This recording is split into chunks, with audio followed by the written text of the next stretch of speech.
Etsy knows these aren't the sounds of holiday gifting. Oh. Well, not the ones you're hoping for. Ah, okay. Thank you? You want squeals of delight. Yes! And spontaneously written songs of joy. I am so happy. Oh yeah, oh yeah, oh yeah. To get those, make everyone on your list feel heard with gifts like personalized jewelry, custom artwork, vintage pieces, and home decor. For original gifts that say, I get you, Etsy has it. This episode is supported by Merrill. With a dedicated Merrill advisor, you get a personalized plan for your financial goals. And when plans change, Merrill's with you every step of the way. Go to ml.com/bullish to learn more. Merrill, a Bank of America company. What would you like the power to do? Investing involves risk. Merrill Lynch, Pierce, Fenner & Smith Incorporated, registered broker-dealer. Registered investment advisor. Member SIPC. As you've probably heard by now, we've teamed up with BetMGM this season. We'll be using BetMGM lines to make all of our picks, and we'll have special offers for our listeners each week. If you haven't signed up for BetMGM yet, use bonus code The Athletic, and you'll get a 1-year subscription to The Athletic, plus up to a $1,500 first bet offer on your first wager with BetMGM. Here's how it works. Download the BetMGM app and sign up using bonus code The Athletic. Make your first deposit of at least $10. Place your first bet on any game and claim your voucher for a 1-year subscription to The Athletic. See BetMGM.com for terms. U.S. promotional offers not available in D.C., Mississippi, New York, Nevada, Ontario, or Puerto Rico. Gambling problem? Call 1-800-GAMBLER. Available in the U.S. Call 877-8-HOPE-NY or text HOPE-NY 467-369 in New York. Call 1-800-NEXT-STEP in Arizona. 1-800-327-5050 in Massachusetts. 1-800-BETS-OFF in Iowa. 1-800-270-7117 for confidential help in Michigan. 1-800-981-0023 in Puerto Rico. First bet offer for new customers only in partnership with Kansas Crossing Casino and Hotel. Don't forget, if you haven't signed up for BetMGM yet, use bonus code The Athletic, and you'll get a 1-year subscription to The Athletic, plus up to a $1,500 first bet offer on your first wager. The Athletic.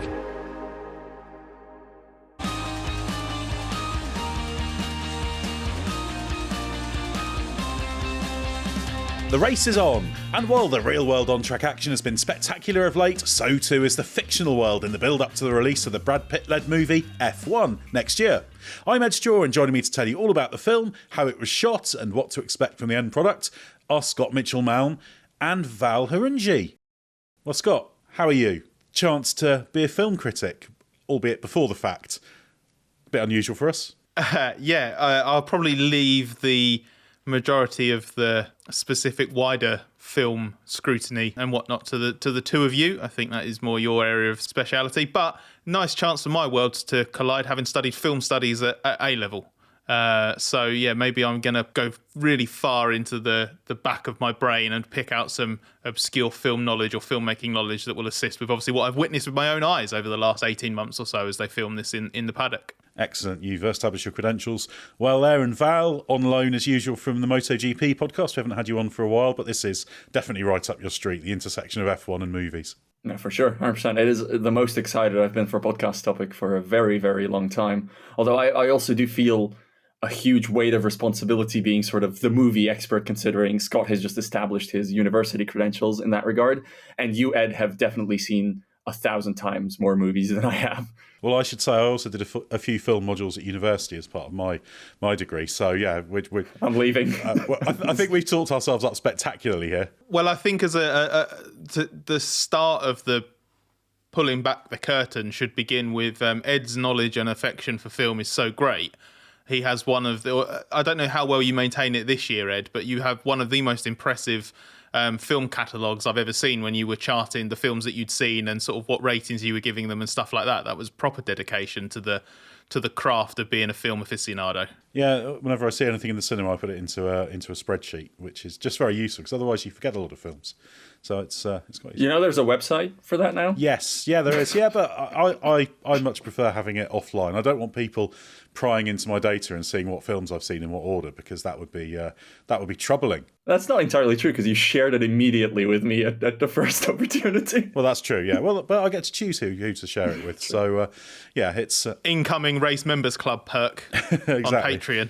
Exactly. I must admit, because I was going to the cinema a lot, and then sort of obviously COVID happened and I went a bit less. So I haven't really quite got back into being ultra aggressive in going to ridiculous numbers of films. Well, in all seriousness, like that's kind of the broader global habit with films, right? And that's one of the reasons why the approach F1's taken with this film is such a curious new development and effort, isn't it? Because obviously we'll get into more like why F1 thinks it's significant, but the idea has always been that you get a Hollywood film on something and you get the attention of a global film release. That's a huge marketing thing. Massive potential there. And it still holds up now, even though audience habits have changed. People are going back more, just maybe not quite as much to the cinema as they were in a pre-pandemic world. But who knows, Ed? If a few people have your level of enthusiasm of going to the cinema and Val's level of scrutiny of watching films, I can't tell whether that's going to be good or bad for the F1 movie. Probably stands or falls on how good or bad the film is, doesn't it? Exactly, which, as it stands, we don't know because it's not out yet. It's not out till next summer, but obviously they'll start to do the aggressive promotion tours and that kind of thing in the not too distant future. So it's this is going to be a big event movie. At least they hope it's going to be. So they're anticipating a lot of people will see it. So we should get into it, Scott, because I'm sure listeners will be vaguely aware of the movie. As I say, out next summer, stars Brad Pitt, directed by Joseph Kosinski, who is responsible for Top Gun Maverick, and it's been filming at F1 races. So everyone in the paddock has been on a film set at times over the past 18 months or so. So let's start with the big picture now. Why is this so significant? Because it's another chance for F1 to capitalise on its growing popularity, especially to the more mass audience. Mass appeal is what F1 has been prioritising for a few years now. Obviously, we have the Netflix docuseries Drive to Survive, which has brought F1 into households all over the world and definitely introduced it to a new audience, and crucially has appealed to that audience in a broadly fact-based manner. There are some areas of the Netflix show that I think we all have issues with, but that's our cross to bear, I suppose. So the idea is that obviously a film, especially one bearing the F1 name, which in F1 side's very significant. It's a trademark they're very protective of. Not only is it the name, but the movie poster, as you've seen, is the actual F1 logo as well. They've changed the colour of the logo as well for the trailer and the minimal promotional material we've seen so far. Again, that's actually, it sounds so silly, but that's a really big deal for F1 to allow that. It's all part of this belief that this is a huge scale opportunity for F1 to continue to appeal to the masses and get Formula One and the World Championship and the people involved in it, because they're not going to, I mean, in a small way they will, well, not a small way, but with the team and the drivers, there will obviously be a fictional element to the characters, but the other characters are the existing teams and drivers. So it's promotional. It's a massive opportunity for people who haven't seen F1 to see F1, learn more about it, and get hooked. And if it converts anywhere near as many people as as Drive to Survive did, then F1 will have a massive swell in its audience base as a result. Well, that's one of the interesting things about it. It is set in the real F1 world. It's set in the 2023 season. So, yeah, all the real drivers and teams, they're part of it. Gunter Steiner's even in the trailer. So you know how seriously they're taking it. I think it's worth us addressing the title here, Val. I'm kind of in two minds. I see why it's great for F1, and it's quite a nice, impactful title, but I sort of go back and forth on this because they've also said, we're introducing F1 to a lot of people in the audience, so they don't know what it is. So I just wonder how good a title that is. Part of me thinks, yeah, that's a really good, strong title to build on. Part of me thinks, are people just going to see F1 and not really know what it is if you're trying to reach those people who aren't aware of Formula One? No, I think it's a really good title. I just think there's considerations when it comes to it as to how impactful exactly it will be. I don't think there's going to be a confusion issue. I think it's much easier to get people to go into a cinema and say, hey, 2 tickets for F1 or the F1 movie, please, instead of, hey, 2 tickets for Apex GP or something like that, or any other sort of vague word that doesn't mean anything. Like, you have to remember a movie title. It can't just be a noun. There was a great moment there where you were just thinking, you were desperately trying to come up, I could see, with a sample dummy F1 film Top Gun. title. F1 Top Gun. Well, that's what you were trying to think of. Yeah, I didn't get anywhere, as you can clearly tell. What, tire? No, that doesn't make any sense. So. But the Apex point, sorry to butt in just very quickly, is really good, because also Apex, calling the team Apex and then the brief period where people thought that was the film, and even if it was maybe an unofficial working title for a while, I'm not really sure where that came from. That's a lovely little in-joke, and it's a nod for it. It's something for everybody who knows what it means to smile about. Do you know what I mean? But it doesn't work as the title of the film, because you immediately alienate a massive part of the audience who have never been to a racetrack, never watched a race before, don't know what that means in the literal sense in F1. Obviously, it's a word used in part of a wider vocabulary, isn't it, than just F1, quite literally. Yeah. But in this context, it would pass people by. If I hear a movie is called Apex, I think it's a mountain climbing movie, first and foremost, for instance. I mean, I guess they could call it Speed, but Speed's already a movie about a bus going very fast on the streets. They could call it Driven. They could call it, and they should. Driven 2, I think, would be the correct title. For me, the big thing, like, this is perfect for the movie. I think the movie producers, the movie writers, the movie directors should all be over the moon over getting to call their movie F1, getting to use the F1 logo, everything like that. It's good for the championship, as long as the movie's good. Like, this is the point where if you name it F1, the stakes are suddenly higher for it to be good, because it's no longer just sort of a throwaway secondary item that you've given the license, you've given a few of your paddock staff to, you've let them film in the paddock, but you can still keep a little bit of a distance if it happens to be not so good. Now it's your brand. It's very much intrinsically part of your brand. It carries your logo. It is the F1 movie. More so than any F1 movie before, more so than Rush, more so than Grand Prix. It is the F1 movie. It's also kind of no risk from F1, because it's not going to detract from F1 if the movie isn't good. You know, an existing F1 fan, it'll be a missed opportunity, yes, to bring more people in. But if the movie isn't good, it's not like somebody who's an F1 fan is not going to watch F1 anymore. So that's kind of the way. But it'll be embarrassing. Oh, it will be. You know, execs don't like to be embarrassed. Yeah, execs like to safeguard themselves from embarrassment. But it'll be embarrassing for the movie makers more than it would be embarrassing for F1 as a whole. You know, okay, Driven, for example, didn't reflect that well on Kart, but it's not the reason Kart failed. Let's put it that way. The one concern I have, which probably contrasts slightly to your point there, Ed, about it not being a loss to F1, is the risk I see with calling it F1 is that it gets seen as a promotional thing entirely. Even if it's a small part of the potential audience, the fact that it's called F1, the fact that it's based around, you know, a real season, it's going to have a lot of fly on the wall style stuff within it.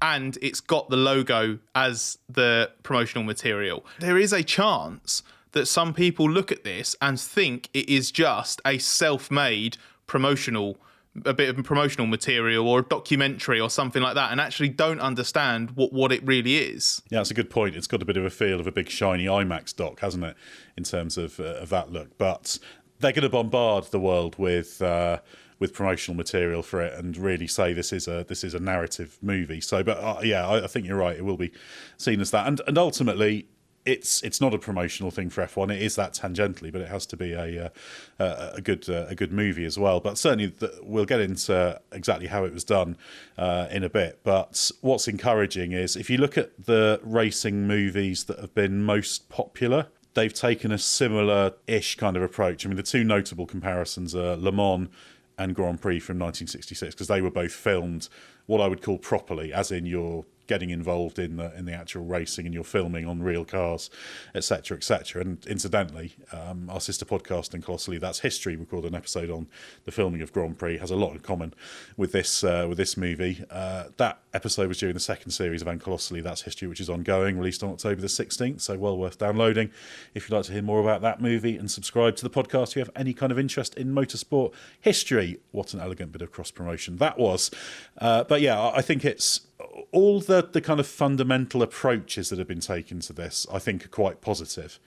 And there's the F1 input, and obviously they've made a lot of the fact that Lewis Hamilton's been involved. Obviously, Scott, they've talked about the fact he's gone through the dialogue, etc. So they're making a virtue of trying to be as authentic and real as possible, certainly in terms of what they've talked about. Does that mean that Lewis missed the bit of dialogue that made it into the trailer? Sure sounds like it, yeah. Yes, well, yeah. Would you like to share with us that golden piece of dialogue? Yeah, sure. Unless, does someone want to pile in and play the part of the technical director? Or shall I do both sides? I'd like to hear you doing both, and I'd like you to do your best to do a full-on impression. I'm not going to do a full-on impression because I'm going to embarrass myself. It's basically the trailer opens with Brad Pitt's character, Sonny Hayes, in what looks to be a fairly quaint pub, which I guess is a nod to the location, the UK-based location of a lot of teams in quite pleasant parts of the country. And he's reeling off the list of the top teams. You can tell it's dated because Aston Martin's included as one of them. And he says, they all have us beat on the straight. Our shot is battling in the turns. We need to build our car for combat. And a befuddled technical director replies, how am I supposed to make that safe? To which Sonny Hayes says, who said anything about safe? And every single part of that makes not just the motorsport fan in me or the quote-unquote expert in me, just anything related to motorsport in me just shrivels, basically.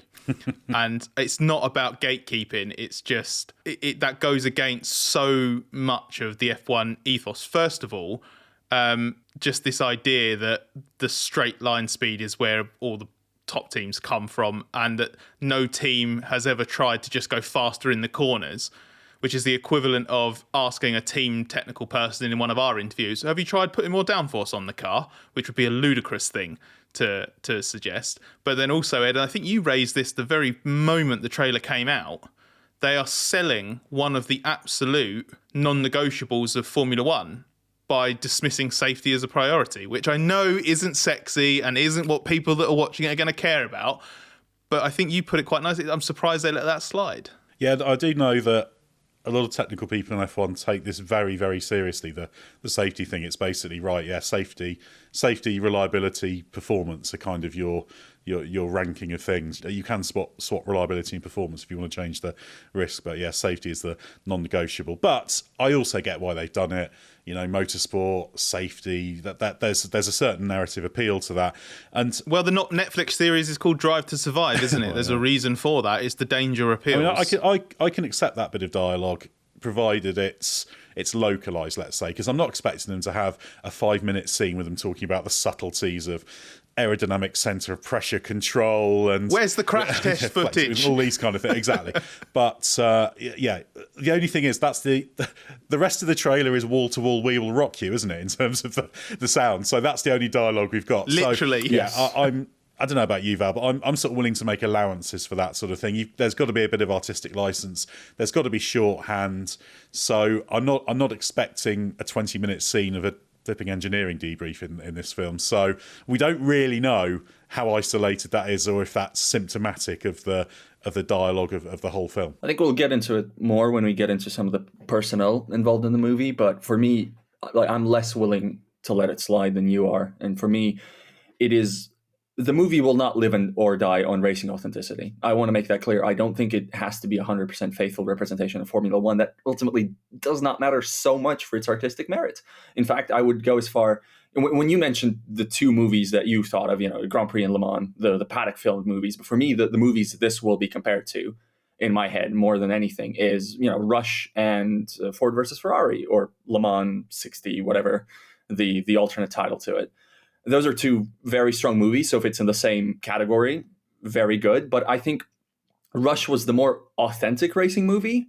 It was the movie where the racing felt more real. It was obviously filmed in a more realistic way. There was a lot of it that felt more legitimate. Ford versus Ferrari was more a Hollywood movie around racing, and yet I think it was a stronger movie. If you want me to compare those two, I would say Ford versus Ferrari, on the strength of its screenplay and performances, for me comes out just a little bit ahead. And I'd agree with that. The same could happen with F1. My problem is, this is your first foot forward. This is the first line you put into the trailer. It looks like it's going to be in the movie, right? Why are the first lines in the trailer something that would make borderline more sense if it was like Mad Max Fury Road 2 or something? What is that nonsense about combat? What are we even talking? Even outside of the F1 relevance of it, you immediately get that strong feeling of people don't really talk this way. This is an exposition dump, which is not good. Yeah, there is an element of that. The only thing I would say is that, for all of the concern from a sort of niche specialist point of view, from a film point of view, it's really hard for us to judge this for the, I guess, target audience. Because the thing is, we've spoken to enough people with, I think, good knowledge of the project now. We know that they really do believe that, and they will probably market this as trying to be for racing fans and F1 fans as well as a new audience. I don't actually think you can appeal to both sides in an equal way when you do something like this. It's really hard to judge it from that. I hate saying knowledgeable side. I don't mean that in an arrogant way, but just from if you say that the knowledgeable and non-knowledgeable audience are invested side. Yeah, exactly. Invested. People who are watching F1 at the moment versus people who aren't watching F1 at the moment. Let's split it into two very, very broad camps. If you're in that invested side, knowledgeable side, whatever you want to call it, it is hard to look at it how someone who doesn't have that investment would look at it. But that element of setting the scene as this is clearly an underdog. They're going to try and go about this in a feisty way. Yeah. That's what it's for. That's the exposition that Val's talking about. The movie doesn't live or die off of that because it's at least setting up a premise that can be appealing to a wider audience. I don't think you're going to get the same impact of if that scene opens and Sonny Hayes says to the technical director, well, if you want to turn 23 wins out of 24 into 24 wins this season, we're going to need to have a little bit more usability and our curb riding. Like, that's not going to appeal, is it? That's not sexy. Yeah, I think it's only really possible to judge that within the context of the rest of the finished product, I think. And I think it is worth saying, I would imagine pretty much any movie, if you are from the world it's depicting, if it's something based in the real world, I'm sure there will be things like this. It's a question of degree. It's a question of, do they only deviate in terms of the script when they need to for dramatic purposes? Or is that bit of dialogue emblematic of the understanding that they keep talking about as a strength of it because they want to be immersed in the Formula One world, they want it to be realistic? If it's the former, fine. If it's the latter, and that's emblematic of the level of understanding, then that's a concern. But we won't know until the movie comes out. And it's important to remember. Obviously, it's not a documentary, which is why I'm kind of in the middle on it. I'll tolerate it if it's necessary dramatically, and other elements don't go that way. But if it's wall to wall, all the dialogue, you're going to think this is a bit of a concern. This episode is brought to you by Merrill. We all have goals, and we all want to get to those goals, whether that's saving for a home renovation, that once-in-a-lifetime trip to your favourite Grand Prix, or even retirement. We all want a straightforward path to those goals, but the real world doesn't usually work that way. Merrill understands that. That's why with a dedicated Merrill advisor, you get a personalised plan and a clear path forward. And having the bull at your back helps your whole financial life move with you. So when your plans change, Merrill's with you every step of the way. Go to ml.com/bullish to learn more. Merrill, a Bank of America company. What would you like the power to do? Investing involves risk. Merrill Lynch, Pierce, Fenner & Smith Incorporated, registered broker-dealer, registered investment advisor, member SIPC. This episode is supported by Merrill. With a dedicated Merrill advisor, you get a personalized plan for your financial goals. And when plans change, Merrill's with you every step of the way. Go to ml.com/bullish to learn more. Merrill, a Bank of America company. What would you like the power to do? Investing involves risk. Merrill Lynch, Pierce, Fenner & Smith Incorporated, registered broker-dealer, registered investment advisor, member SIPC. Thursday Night Football is on, and it's only on Prime Video. There he goes. This week, the AFC's oldest rivalry is reigniting as the Pittsburgh Steelers visit the Cleveland Browns. Wow, what a play here. Coverage begins at 7 p.m. Eastern with TNF Tonight, presented by Verizon. Not a Prime member? Sign up for a 30-day free trial to stream the game.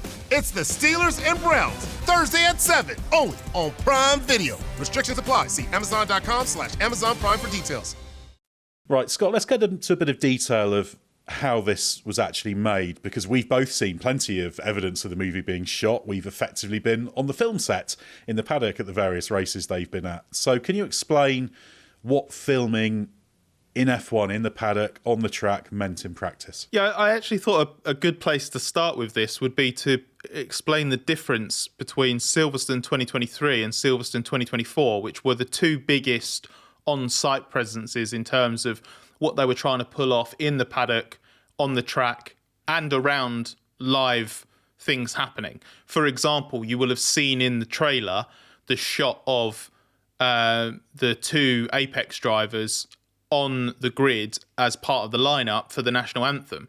Now, you might think that's a clever bit of green screening or, editing after the fact. It's not. That's the real grid at the 2023 British Grand Prix, where they used very clever camera positioning, simple but clever camera positioning with the world feed to make sure that they weren't shown at the end of that line. Basically, at the last minute, the characters stepped in, and that's when the movie cameras shot that part, but they framed it in a way so that, and then they disappeared. Very, very clever, very, very immersive. And in 24, for example, Brad Pitt was filming mix zone scenes live in the actual mix zone after the race, which the best thing about that is if you want to know how well they fitted in, I was in the mix zone doing stuff, I didn't even notice them. Yeah, they actually there was a little bit where it was fairly obvious, because I remember I was down there, this happened this year, 24, and I was down there before the end of the race, so I was one of the few real media that was in our actual mix zone just before the end of the Grand Prix, so I could see them lining up like the extras that were playing background journalists and stuff like that. So they did that a few times, coming in and out and doing a few of them.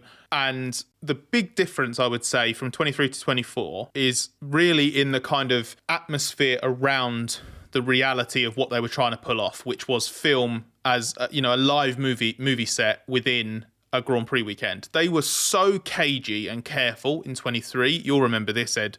They were obviously trying to tread this line between, we need to tell people what's going to be happening because we need people to not get in the way of it and not ruin it and respect it and blah, blah, blah. But if we say too much, they're going to know what's going on. And we normally do this behind closed scenes. And they seemed really at odds with that tension between what they wanted to do and the restrictions of what they were trying to pull off. So the briefings that got sent round were kind of similar in tone, effectively, like formally. There was a very specific, don't look at any cameras, don't try and interfere, don't chase these people around like fans, basically, because they're here to do a job. All of the base. Actually, we're all very, very well qualified at that because we're quite used to there being celebrities being around. So normally, the most we'll interact with them is be annoyed if they're in the way when we're in a hurry or something. So actually, encountering Brad Pitt in the paddock is actually... It's just day-to-day detritus in the paddock. Yeah, exactly. And it's nothing more than an inconvenience rather than any kind of just like, wow, this is an amazing moment. It's usually just annoying. So for 23, there was a lot of like, just as an example, the way that we handled it, I did a lot of stuff around sort of what that was like for the website. I did it for video as well. And in 23, there was a lot of, checking and triple checking of things, just like, oh, I've seen this, so I assume that this is okay for us to report, not because we're scared or anything like that, but we want to respect basically it's actually the audience that we're trying to respect in this situation, because we're seeing a lot of the plot of the film come together, and I'm not saying this as a flex or anything like that, but there's stuff that we could say on this podcast now that might spoil a few things. We haven't seen it, we haven't seen the film, we haven't seen any snippets of the film, but just the reality of what you see on site means there's little bits there that, why would you want to spoil that? So that's what you're trying to respect. Yeah, exactly, and that's why we're sort of being careful in terms of any plot points we might reference later on. Yes, I've tried to make sure they're ones that are generally kind of out there. And again, we don't know the whole plot, but there are little bits and pieces that either we've spotted incidentally or know about. It's not holding stuff back, but it's just little. That the only benefit there would be to saying those, it wouldn't add anything to our analysis, but it would just say, look, we know and you don't, aren't we clever? Which isn't what I'm interested in. And a really good example of that, I think, is from last year, 23, at Silverstone, when you would have seen, because people were in the grandstands across from the start-finish straight, taking photos of this and tweeting it. There was a lot of live on-track stuff for 23, and one of them was that, and it was the same for this year, the Apex cars were at the back of the real grid, on the dummy grid ahead of the formation lap. And there was loads of misinformation around that. People were reporting and claiming that they were going to do the formation lap, or that they were going to do this and blah. They were going to take the start of the Grand Prix and all of this nonsense. And it wasn't happening. And I remember fighting quite hard with a couple of people and being like, look, I'm going to report this specifically in this way to explain to people what they're seeing and why, so that nobody's confused, because at the moment there's a lot of misinformation flying around. And a good example, I think, of trying to balance that line between, right, I think it's important to convey this information without wanting to spoil it with people, is, you may remember, 2023, one of the cars doesn't move off the grid. And it was unsurprisingly, being taken as one of the cars has broken down. This is a massive problem. And all I will say to that is what I said at the time 15 months ago, is that was not unintended. So there's elements of stuff like that where you're trying to be like, right, okay, this has happened in full public view of everybody that was paying attention. You can't pretend that you haven't seen that and that you don't know that there's a little bit more to it. And if it helps, because the problem with that is that can easily be let slide if it's not happening on the formation lap of an actual Grand Prix, and you're suddenly getting the FIA, FOM, the movie makers suddenly getting criticised or questioned for, this is why this shouldn't be allowed to happen. You know, car gets stuck on the grid. How are you going to move it out the way?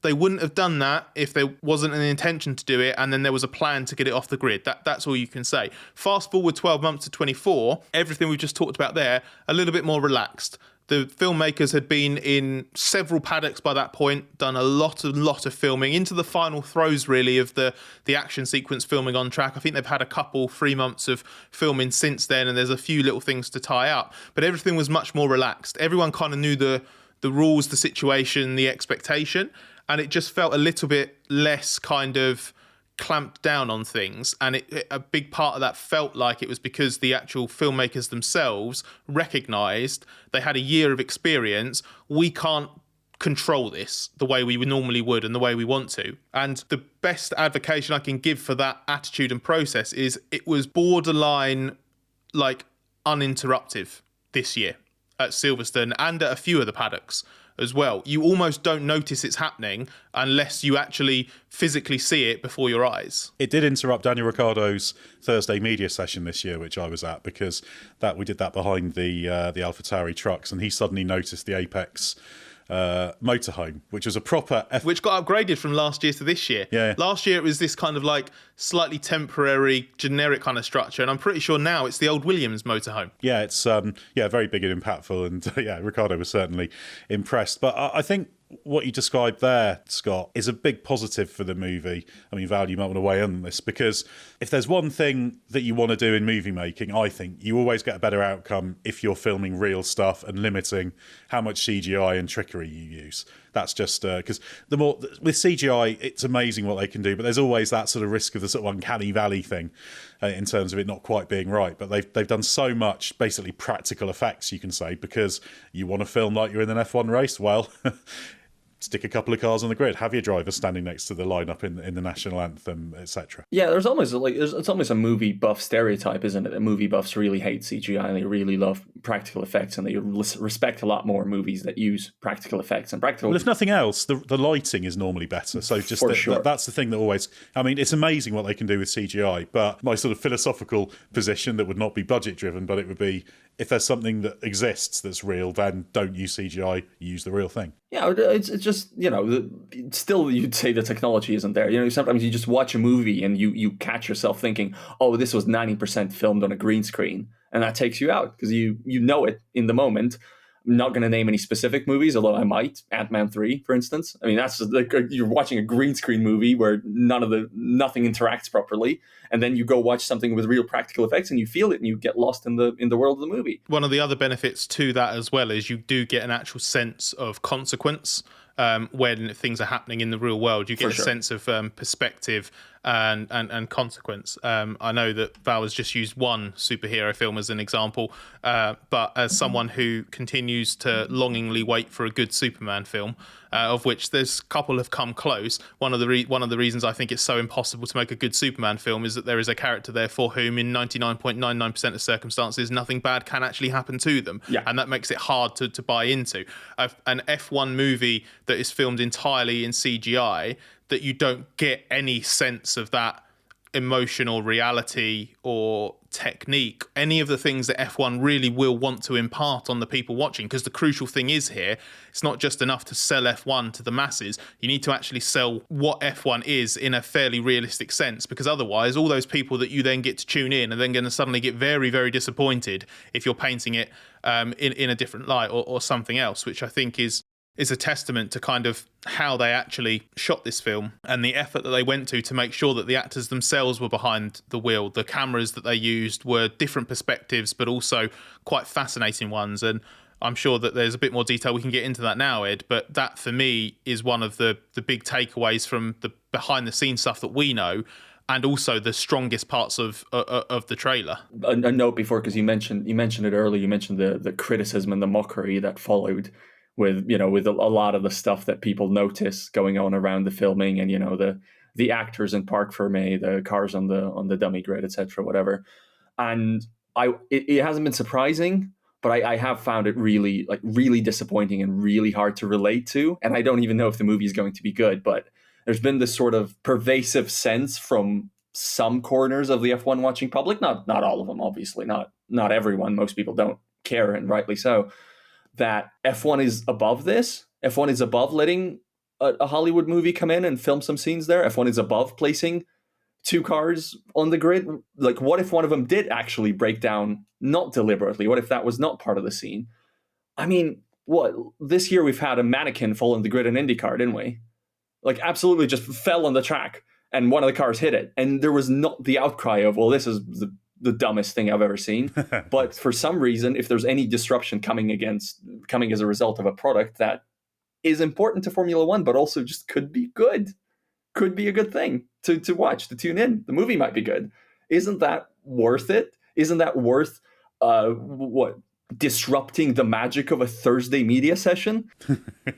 Yeah, well, that's the thing. It's been, I don't know if you'd agree with this, Scott, but I think actually the disruption has been minimal to the everyday life of the paddock. Yeah, there'll be some people who it'll have had a bit more of an effect on, but I think they've been actually very respectful. I mean, I have heard they were almost quite, that they were very sensitive about it, not in terms of us seeing what they were doing, which you've mentioned, but although that was part of it, but also they're used to having closed film sets, that's their domain, and actually everyone involved, you can talk about Hollywood egos and that kind of thing, but were apparently very sort of self-conscious about the fact they were actively doing something in someone else's world and to minimise the disruption. And I didn't really see any cases of problematic behaviour or anything. It was pretty much seamless. No, and I think actually they enjoyed the challenge as time went on of trying to do this in a very, very different way. And I think that I think it's, again, a good thing for the way that the film's been put together, in that they didn't shy away from doing it this way, because this was the harder way to do it. This was by far and away the hardest way to do it. One example being, I think it was when they were shooting in Hungary this year. This has obviously happened at a couple of events before it. But the way it works is basically when they do the on-track running, is they've got a handful of slots over the course of the weekend, from Thursday until Sunday morning, basically, where the cars go on track. Sometimes the cars are on track on their own. Sometimes there's there's the two cars on together. Sometimes there are, what I guess in the film industry you say stunt drivers, but they're professional racing drivers that are doing some of the, I guess, more specific kind of shots that they're after. But it was Brad Pitt and Damson Idris driving at different points. And I know in Hungary there was a point where there might have been a combination of Silverstone and before, and then the Hungary weekend as well. The way that the schedule ends up playing out, obviously nothing ever runs exactly to the second on time on a Grand Prix weekend. And they had certain windows, like light, for example, because they were filming late, very, very late in the day, and having to get certain shots in at certain times. And when the actors are the ones that are actually in the car doing the driving, they're not professional drivers. The chance of them actually making a mistake or doing something wrong, they're not out there putting in F1 level or F2 level qualifying laps, but it's still tricky to drive this and do this in the way possible. And I know from a conversation in Budapest that actually, Idris, for example, was quite impressive with the way that he seemed to always have the narrowest windows, just the way that certain things played out. But he actually got in, didn't screw up, did the on-track stuff. There wasn't any kind of there wasn't any flapping, there wasn't any change of plan because all this is too difficult or anything else. And I just think that kind of played into the whole experience of putting it together. So many things could have gone wrong in the case of doing this. On-track footage, I think, has been, last year there was Silverstone, Hungary, Spa, Zandvoort, Vegas and Abu Dhabi. And then this year they were obviously back at Silverstone, but I think they were at Suzuka as well. And then Hungary, Spa, Vegas and Abu Dhabi. Oh, Mexico City too. And we should add to that, they have done some days at tracks outside of Grand Prix weekends, which they haven't talked about so much. But yeah, I'm aware they've certainly, I certainly think Silverstone and Hungaroring, I think from memory I've heard they've been at, and probably others as well. Yeah, so the effort that's gone into it, again, done it the hard way, and the reason for that is because they've got, I think, is it like 14 different cameras that are on the car, IMAX quality recording, levels of recording quality that far exceed anything F1 can have, because they're not restricted in terms of obviously like size and weight and that kind of thing. And I think, as you can see from the trailer, like some of the footage they've recorded is genuinely very cool. But also, like, the way they've used it is quite clever too. And the best example that you can see publicly, so that we can talk about here, is the shot of the car running up Eau Rouge in the middle of the Belgian Grand Prix, which is actually spliced in to, I think, Pierre Gasly's Alpine from the 2023 race, because they actually got dispensation to run the necessary quality camera on the front of that car. But they've skinned the Apex car basically onto that running up Eau Rouge, like stuff like that. That's where your CGI comes in. That's where your technical trickery combined with the real world stuff that you've shot pays dividends. And again, it doesn't guarantee that it's going to be a good movie, but if this movie's good or bad, it's not going to die on the authenticity and the quality of the show. You're not going to be sat there watching it just going like, my God, the way they've tried to recreate this car is absolutely horrific, because they've actually, apart from the fact that they are obviously F1 modded F2 cars, they've pretty much got the real thing. And it does show in the trailer the benefits of doing this the way they've done it. There's some driver-facing shots in the trailer, and you can see it is Brad Pitt going around, say, Silverstone. And okay, he's got a clear visor, which drivers wouldn't have in that situation. I will definitely allow that.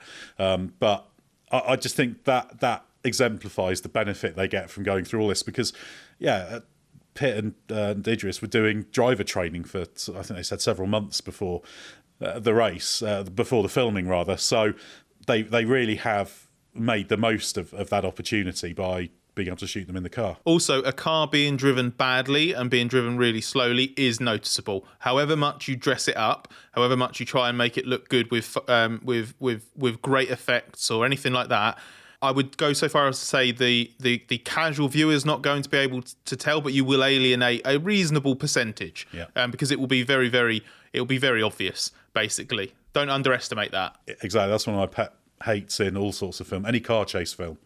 When you see it, like if you watch something like, I mean, the one that leaps to mind, Ronin, is brilliant because they just got people driving fast. People like Michelle Neugarten are involved in the driving on that. So that's because the cars move in the right way. And I guess all this is encouraging, isn't it, Val? Because it's going to mean that the on-track stuff is probably, if they've got it right, it should look about as authentic and good as it's possible to be. For sure. And yeah, I went in pretty hard on the first 5 seconds of the teaser, but like the last 10 where a Queen guitar riff helps quite a bit, I guess, but it looks as good as you could reasonably hope for it to look, isn't it? You, at a certain point, you catch yourself thinking, I could do like 2 minutes of this easy, 2-3 minutes of this set to some good music or something.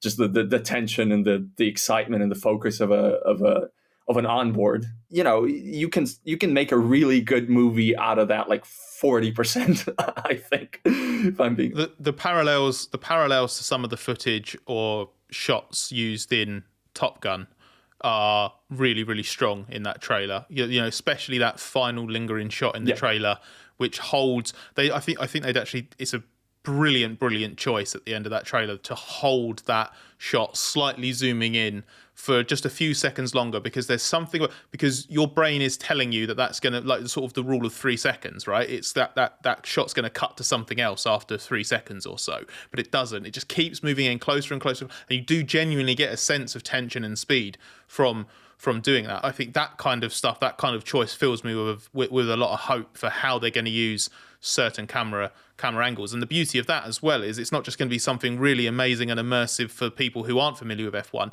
We will get something out of it as well, because we don't get to see F1 cars the way that these have been shot. And I know that they're not real F1 cars. I will keep stressing that just so people don't say, I think you'll find it's actually this.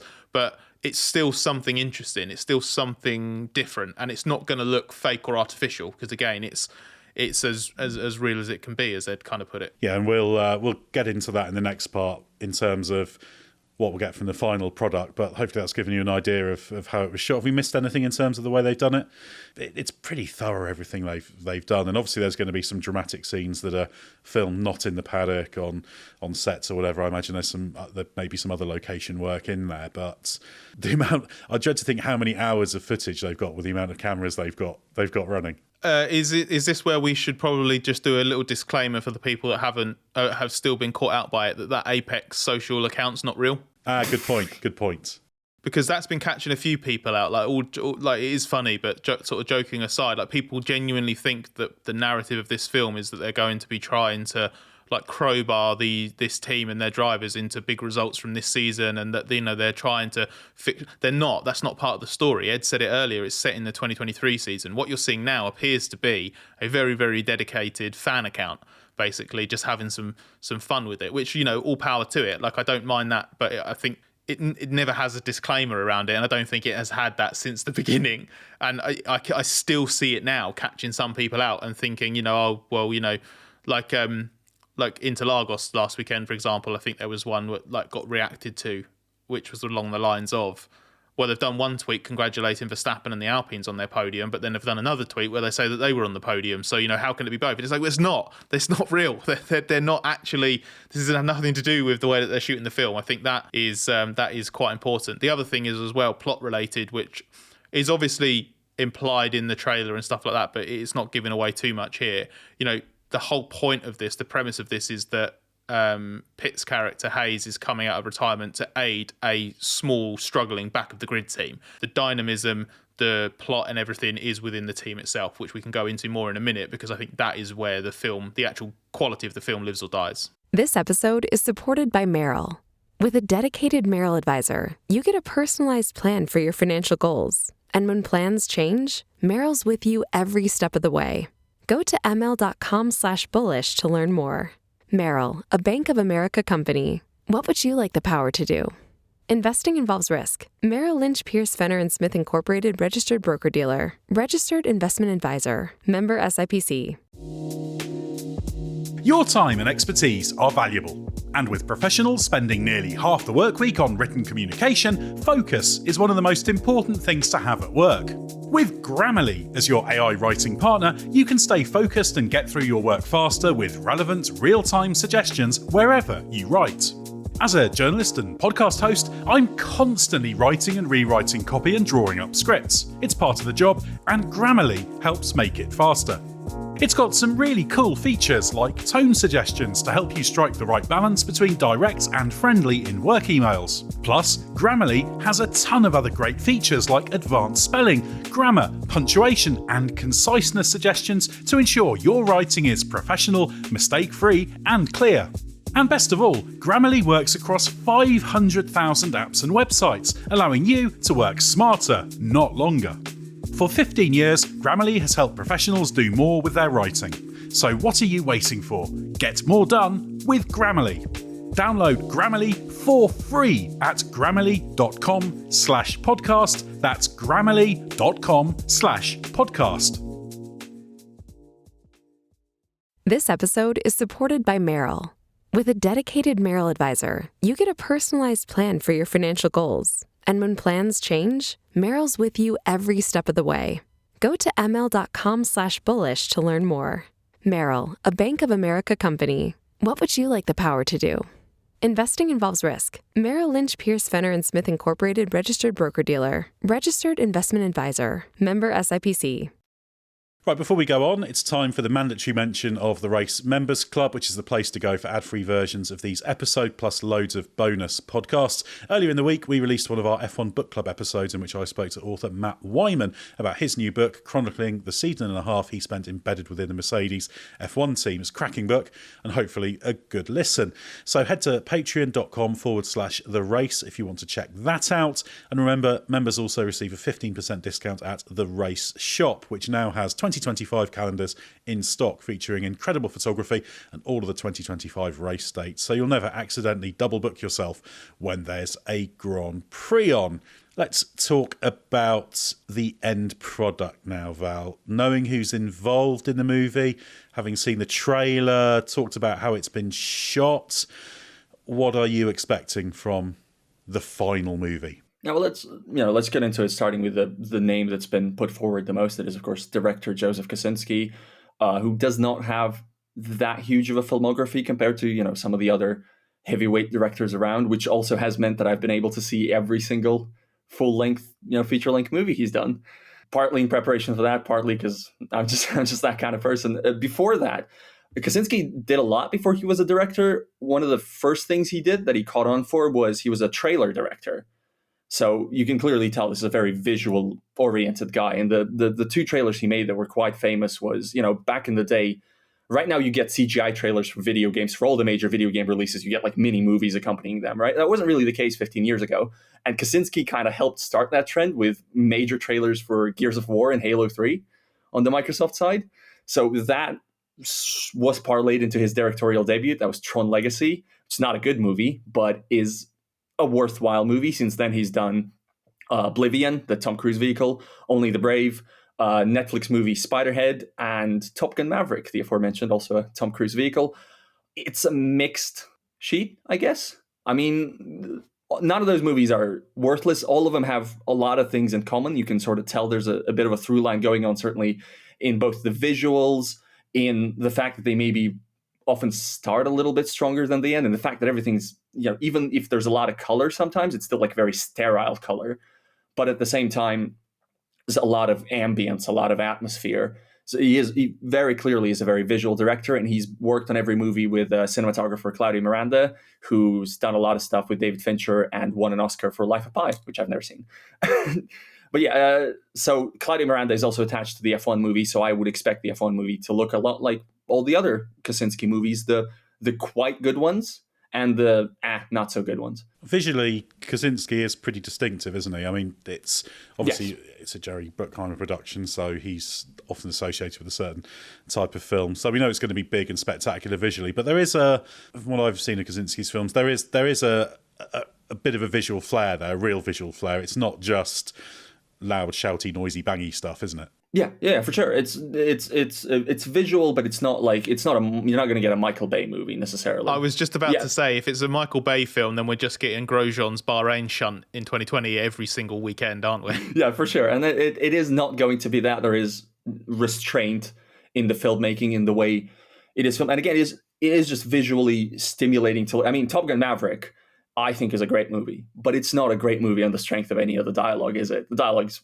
it's there. It exists to make the rest of the movie tick along. But all the sense of speed in Top Gun Maverick, also the sense of speed in Tron Legacy, which, again, not great, but as a music video, like if you just cut it as a music video, and I'm slightly afraid the same thing might happen to the F1 movie, it really, really starts to work. Like you really start to enjoy yourself. And then the dialogue comes back in and you're in trouble again. And this is part of my concern, because I don't want to personally point out anybody as sort of a potential weak link or whatever, etc. I don't know what the script will look like. I don't know how many people have worked on it. Maybe Lewis Hamilton wrote it personally, all of it, all the pages. But the principal attached writer is Aaron Kruger. He's the sole credited writer as it stands on the screenplay, I believe.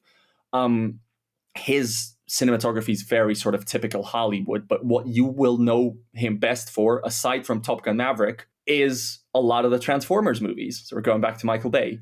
In preparation for this episode, I watched one of the Transformers movies. I watched Transformers Age of Extinction. It was horrifying.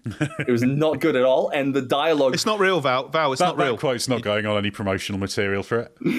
I mean, look, to be fair, I'm more inclined to watch a movie if somebody calls it horrifying. Genuinely, that's part of it. But it was a tough seat, and the script just didn't work at all. Just basically was non-functional. My concern, Top Gun Maverick, so sharp, so good, not particularly deep, but so good at what it does. But it's also a Tom Cruise, Chris McQuarrie production. How much of that is just the Tom Cruise part of it? Because Tom Cruise has so much creative control into the stuff that he does. And I'm worried if we're just going to get a boilerplate Hollywood script here that's saggy in places, the movie is going to suffer a lot. The other thing as well to factor in there with that specific example that Val gives is that Top Gun Maverick benefits from having emotional depth existing from the original film. True. The what ties the sequel to the original is ultimately within what's reasonable to expect from that style of film, as much kind of connection as you can get. It's not coming from a standing start, Maverick, and it plays on the most emotional elements of the first film. The F1 film will not have that. It has to generate, and also because it's not a documentary, it's not meant to be fly on the wall like that. It can't be something that plays off the 23 season. Not that the 23 season had the strongest emotional and human narrative either. But so it's starting from scratch in terms of it really has to work to appeal to people. You've got fictional characters to drive that narrative. The people behind it, as I understand it, are unsurprisingly confident that they've got something there that will draw you in and give you, meaning to the film rather than just the spectacular visuals. But I'm pretty sure they would have said that about the films that Val was mentioning there and other films that I'm sure we've all seen and our audience have all seen that ultimately leave you with, that itch not being scratched. And the only thing we have to go on that score from the trailer is that early bit of slightly concerning dialogue, concerning from that kind of invested audience point of view. But we know that this is going to be something that taps into, Val mentioned like boilerplate script, fairly cliched storyline of you're going to root for an underdog. And that for me is the kind of concern is, one, how do you make people care about this in a new way? And two, how do you get people to really buy into the idea from an invested audience side that a driver of Sonny Hayes' age, because I think Pitt's character in the film's in his 40s. Mm-hmm. I think it must be in his late 40s because it's based around, someone whose driving career was ended more than 2 decades ago, I think. How do you get people to actually buy into that as a realistic thing? It might not be what, is the be all and end all to whether the film works, but film is all about suspension of belief. Fiction, that is what it is designed to achieve, but only to a certain point, right? Especially if you're doing something that is meant to be baked in reality. So they are walking quite a tightrope, I think, from a narratival sense for this film, and we don't have enough to go on yet to determine whether they've done or will do a good job with that. You've mentioned the underdog story, and obviously like every sports movie is an underdog movie, it feels like. And at this point in the development of cinema, you really have to do it some new way. I think, the one that we've talked about a lot with you in person, Scott, is Moneyball, which is also another Brad Pitt sports underdog movie. Moneyball benefits quite substantially for having master screenwriter Aaron Sorkin attached to the dialogue. So much of Moneyball's dialogue still just gets quoted on the regular randomly by people in unrelated situations. I don't think we're going to be in this situation here. I think we're going to be in a situation where the less chat there is, the better for the movie. Let the F1 footage do the talking, which is not ideal, but you can make things work like that. There are really good modern directors working right now with minimal dialogue and getting stuff done. I mean, Denis Villeneuve is, I think, the obvious example. Are you suggesting that the F1 film might not quite be able to replicate Moneyball, but it might be able to recreate it in the aggregate? Fantastic. Love it. Love it. I think it'll be interesting to see exactly how the plot plays out, because as you say, it's an underdog story, and I don't think they're going to suddenly have them going from the back of the grid to winning a championship. We don't really know exactly what the plot is, but obviously you can have a lot of success in that. I mean, the original Rocky movie, not spoiler, but he loses. No! And I was just about to watch it. I was just getting around to it. Exactly, yeah. And the heroism is in going the distance against Apollo Creed, isn't it? And that's why that film is so good, and actually a little bit better than when they start having to have him winning, as they do more movies. Well, it's the same for Moneyball. The beauty of that film is that, and it helps by the fact that it is based on reality, and we don't have that with the F1 film because it's a fictional team. But one of the benefits of being constrained by reality in a film like Moneyball or something like that is that you can't just make them, you can't retcon this a sports franchise's history. So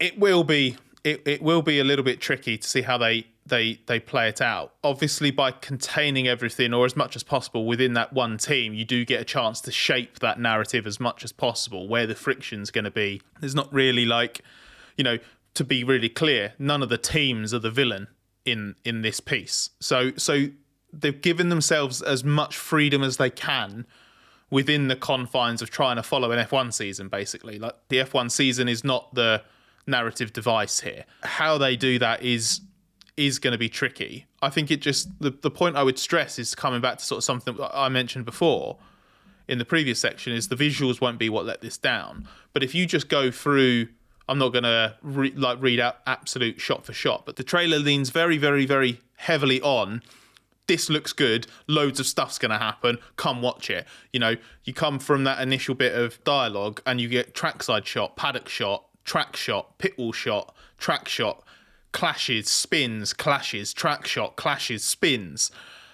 Build into that crescendo we talked about before, where you're getting that intensity for the driver involved in Pitt's character. So it's hard for me to believe, based on the trailer and the trailer alone, that the visuals are going to do a lot of heavy lifting in this, because otherwise it's a waste of everything that they've captured and gone to the lengths of capturing. The question is, how do you weave that in so that the story and the plot is actually appealing as well? That is for better paid people, more experienced people, professional people in that area to nail down. But if you want a good F1 film, you need those two elements. You need the visuals to look good. You need the plot to be strong. They've definitely got one. I don't know how well they're going to use them, and I don't know how well they're going to tell the story around that. I should say I am, in fact, a huge idiot, because I started this sequence with the big name that's been put forward is Joseph Kosinski. That is obviously not true. It is Brad Pitt, 100%. So I'm talking with total movie brain. And we've seen, Brad Pitt will be probably a big part of whether this movie works or not. And certainly we've seen Brad Pitt be great in lots of stuff. We've also seen Brad Pitt in not so good movies. But, recently, what's his biggest recent success? Once Upon a Time in Hollywood is amazing in that. In terms of Kosinski, one of the movies I watched as prep for this was Only the Brave, which is a fairly standard firefighter drama about, just firefighters dealing with forest fires in America, in a region that I don't quite remember right now. But the dialogue's fairly conventional, but he gets an awesome performance out of Josh Brolin and out of Jennifer Connelly. And if they could get something like this out of Brad Pitt, it sounds like, Damson Idris, I've not seen him anything, but it sounds like he's a very capable actor. The supporting cast seems, quite encouraging, rather British for what is quite an American movie. I think there's a lot of British-Irish sort of actors that you will have seen in some bits. I mean, the technical director that we mentioned, Kerry Condon, she's, for me, she's Stacey Armentrout in Better Call Saul, but she's also, she had a major role in Banshees of Inisherin. Not going to pronounce this correctly, so I'm not going to try. But basically, Banshees of Inisherin, that's a great film. Thank you, Ed. There's Bryce Menzies has a role. He's, for me, Brutus from Rome. Rome's a great HBO show. Bryce Menzies is really good in that. There's a lot of really good, not character actors, but a very credible cast that you're going to look at people. You're going to go, I'm glad to see you in this. Also, Javier Bardem. Javier Bardem is an A-lister, but you know what I'm talking about with this. The cast it's convincing. It's good. I will go back to a similar point I've made before. My concern from that, in terms of, your point about the performances that they get out of them in Only the Brave, is again a story rooted in reality. Yes. Where with a tragic ending. Spoilers. And yes. Yeah, spoilers, I suppose. If you haven't watched Only the Brave and it came out, I think 7 years ago, then I'm sorry, it's on you, not me. But yeah, it's a film with a constrained, tragic ending. So one, drives the plot, and two, it's something to tap into from an actor point of view for the character that you're playing, characters across the entire cast. And again, my biggest concern would always be about an F1 film, not even this, not separate from what they're trying to pull off with this one. How do you make people care about it on a human level? Because there are some really, really, really interesting people within Formula One, interesting stories, interesting triumphs against adversity and whatnot. So there's a lot of actually material to use and directions you can go in. What I don't know is whether they've given themselves the largest possible scope to do that by, as I said earlier, creating this fictional team with fictional characters to then play around with as much as they want, or if you're kind of inherently limited by the direction that you go in, basically by pursuing an F1 film and doing it in a fictional world rather than playing on some of that kind of reality-based stuff, tragedy-based stuff. That is what is trickier than, again, it's not just because it's, part of the catalogue of one of the key people behind this film, but that was the thought that immediately jumped to mind when you mentioned Only the Brave. Yeah, and obviously Rush versus Ferrari, both based on semi-tragic to tragic racing stories. I mean, I shouldn't say semi-tragic. I mean, tragic, obviously tragic. And I don't think the F1 movie carrying the F1 license is going to dip heavy into the well of F1 tragedy. Now, will it? I think in terms of coming back to the kind of initial question of what to expect, what I expect of this movie is it's a visual movie, right? Like Maverick. Maverick got a number of Oscar nominations. There was a screenplay one in there, but it's mainly the technical ones. It won Best Sound, it's Best Film Editing, that kind of thing. I expect this to be a brilliant film visually, because that's what it is. It's a spectacle film underpinned by decent, serviceable drama. I'm not expecting anybody to get acting Oscar nominations for this. I could be wrong, but that's kind of what I feel, and that's fine, because this is designed to be a spectacle film, so it needs to work really well visually, and ultimately the drama is integral to it. I'd love it to be super immersive and brilliant and some of the best acting performances you'll ever see, but it just feels to me, I don't know what you think of this, Val, but just the type of film that this is, the big budget visual extravaganza, means that, the car is the star, isn't it? Yeah, no, but I like to be surprised. That's the thing. You go into even if it's a Hollywood tentpole thing that you haven't heard some good stuff about, you're going to be hooked by a scene or two. You're going to be like, well, this shows there was something here. This shows that, outside of just the pure, again, visually, they're going to do fine. I mean, I've seen the trailer already. I'm like, I've seen enough. This is going to be a fun watch. But I wanted to be underpinned by at least a few scenes. I'm like, well, you got to some universal truth about this F1 world or about something else. And you gave it to me, and that's what I want. It needs to feel authentic. I'd like to watch it and feel like I'm watching people who at least are plausibly F1 drivers, team personnel, bosses, that kind of thing. That's going to be hard for you to do because you know how they, as a general rule, walk and talk and behave. But the thing for me... Which isn't very cinematic for the most part. Yeah. The thing for me is that it kind of links into what you were saying there, Ed. The visual spectacles are going to be super impressive, but the fact that the strongest element of this film is going to be something where the actors can't shine in. The downside to them actually capturing this footage and doing it themselves is what array of emotion and sort of heartstring tuggery can you actually convey when you've got a crash helmet on and all you're doing in quote marks is driving a car while the camera's on you, or you're spinning into the gravel or something like that. Like, all of that stuff hinges on everything that happens outside of the stuff that's really cool and has been captured really, really well. So to me, they are so separate. And I'm not saying that something like Maverick, for example, is different in this regard and had it where the emotional stuff was inherently tied into any in cockpit filming or anything like that. I just think it's really, really hard for them to overlap. So there are two distinct parts to this film, aren't there? So as Val said, it's going to be fun to watch. It's going to be interesting. It's going to be immersive. It's going to be something we haven't seen before. And then there's going to be a film happening around those really cool sequences. They couldn't go like a really hacky route of doing like an inner monologue. You're watching Brad Pitt clearly focus on trying to hang on to the car, and then like he's talking to himself. If there is a voiceover during any of the on-track stuff, if there is any point where there is a freeze frame or super slow motion, and Brad Pitt's voice just says, "You're probably wondering how I got here," or something like that. It was about that moment I knew. I will walk out. And I will never, ever give this film any credibility again. It can't have anything like that. It will detract from it way too much. My non-negotiable that will make me walk out is if there's any point where any driver gets serious and pulls an extra gear that they didn't previously use. That I'm pretty sure that's not going to happen. I can't wait for the moment where the Formula One car, it turns out, actually has a clutch pedal for them to zoom in on for when they do that extra dramatic gear change. I think we can be pretty sure none of that is going to happen. I mean, I think overall, it's dangerous saying this. I haven't seen the end product. I'd be surprised if this film is not at least good, right? And it could go well beyond that. That's the positive. Basing it on a trailer and knowing what they've talked about and what they've been doing is very, very patchy information. But I think just as a movie product, this is going to be worth seeing. And I'll be very disappointed if it's not, yeah. I'm giving it every chance. Because I actually have reasonable expectations for it because of the quality of what I've seen with my own eyes and what I've heard and all of that. I think they've done everything they can possibly do in the making of the film so far to merit being given the benefit of the doubt, because if they'd half-baked all of that stuff, I would have serious reservations about all the other stuff that's going to accompany it. But they've certainly won me over from that kind of effort and enthusiasm point of view. And yeah, so I go into it with a desire to enjoy the film.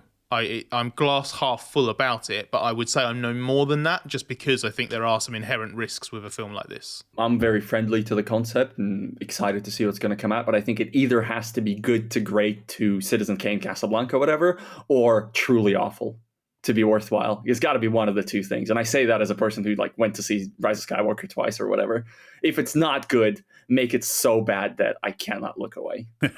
That's a good way of looking at it. But I think, there's every chance it can be Maverick for F1 cars, can't it? That would be a very good. That would be a great outcome. That would be a high-end outcome, 90 percentile. That would be, honestly, if they would sign under that right now. Yeah, and we're not going to know until the movie is actually out, and certainly looking forward to seeing it. I'm sure we could do a review podcast once we've seen it. But I think the ingredients are encouraging. We've tried to lay out how they've gone about it. And I think, I don't know about you, Scott, but I don't think they're just paying lip service. I think there's genuine respect for what F1 is and a desire to try and, as far as possible, to capture that while recognising they're making a narrative movie, not a documentary. Yeah, they're trying to tick as many boxes as possible. I think I mentioned this very early in this podcast.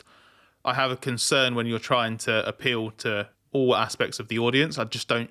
It's that classic of you can't please all the people all of the time. They're going to have to make some choices to not alienate, but slightly let down or disappoint certain people, certain types of people. And frankly, I think for the success of the film, it should probably be people like us. Yeah. Because I don't think you can compromise the wider reach of what the film's trying to achieve just by satisfying one or two niches or nuances or anything like that. What they can't do is take that too far. So as I said, I'm cautiously optimistic about it, and I think the way that they've gone about it gives it the best possible chance of succeeding, and its base level should be something that is visually very strong. Yeah, and I think it should go well. I've got a positive feeling about it. Could be completely wrong. There's a lot of it's going to be in the edit, isn't it? That's the nature of it. They've got so much footage and how it all comes together. It's only really in that phase that the movie actually becomes the movie. So that process, I presume, will still be going on as we speak. So good luck to them. And I definitely say, based on what I've seen, it's going to be worth going to see. Let's hope it's towards the Top Gun Maverick and not the awful end that Val referenced. So thanks very much to Val and Scott. We're going to be heading to Las Vegas soon, so stay with us for everything you need to know from the world of Formula One.